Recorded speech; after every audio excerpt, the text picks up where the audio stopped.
Chapter 12. Dancing to Life's Rhythms. Woo! Lola danced into the kitchen, her thin arms flailing, her narrow hips swinging, her feet prancing, and a wide grin plastered on her face, exposing the wide gap between her front teeth. This song is my jam, she said, and showed off some of her moves. Prudence and Constance smiled and watched her as she danced around the kitchen, pausing to take a plate from the rack above the counter before dancing her way to the stove. You can't do them kind of dance here? She threw the words over her shoulder at the sisters. We're not comics, Prudence said, laughing. What do you call that kind of dance? Constance asked. Constipated spider? Constance, you're something else, Prudence said, laughing. Lola joined in the laughter. It's young people dance, she said, as she helped herself from the pot on the stove. Dinner had been ready for more than an hour, but she hadn't been ready to eat. She'd had to finish her movie, she had said. Young people dance? That is not dancing.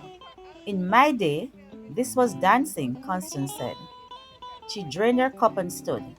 She swayed her hips, rolled her bottom, and moved her arms up and down in the air, with her forefingers pointed upwards, like she was telling people above her that only she could see. I see you.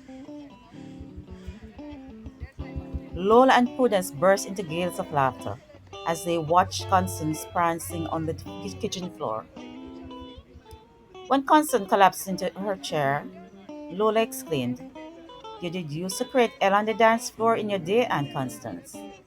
You should see me, Constance said, laughing and fanning herself with a placemat.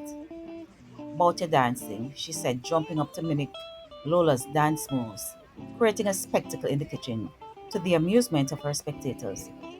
Woo, I'm out of shape, she said, and sank back into her chair. I can teach you the moves if you want, Lola told her. You will learn them easy.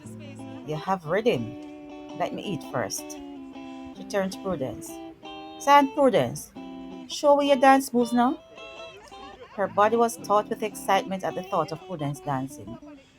Prudence hissed her teeth. Child, don't bother me today. You hear me?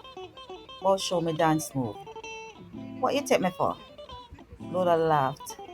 Everybody can dance, Aunt Prudence. Just stand up and do your thing to the music. She jiggled in her chair and bit into a chicken leg that she held in her hands, spinning it a bit at a time after cleaning each section of the bone and seeming to be admiring the progress that she was making. Prudence watched her as she bit into the chicken leg again and again and licked her fingers after finishing each bite. You don't pray before you eat, Lola? She asked her. I pray in my mind, Lola said. She laid the bone on her plate and licked her fingers.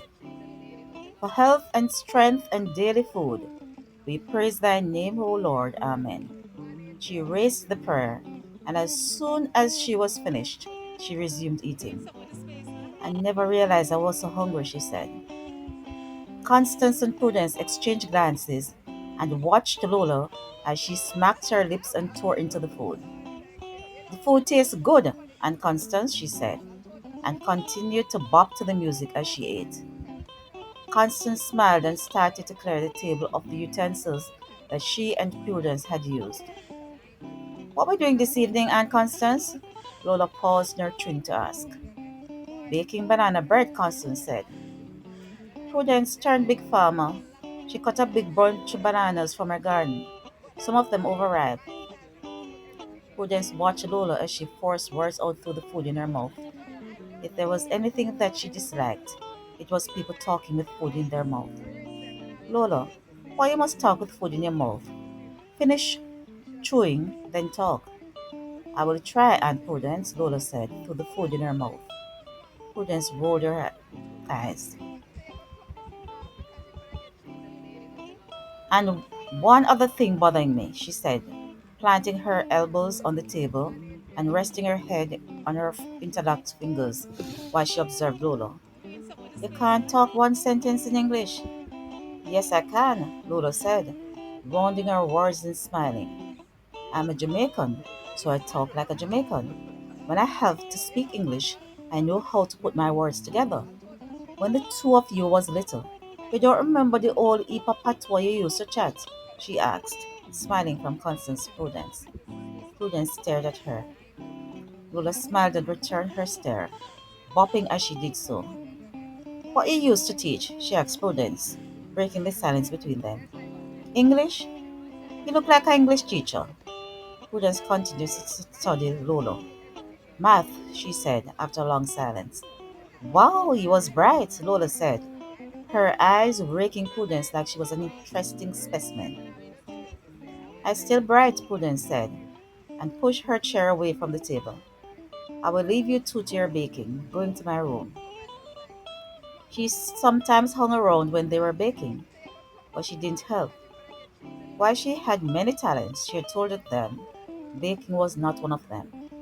She had just helped dispose of the baked goods.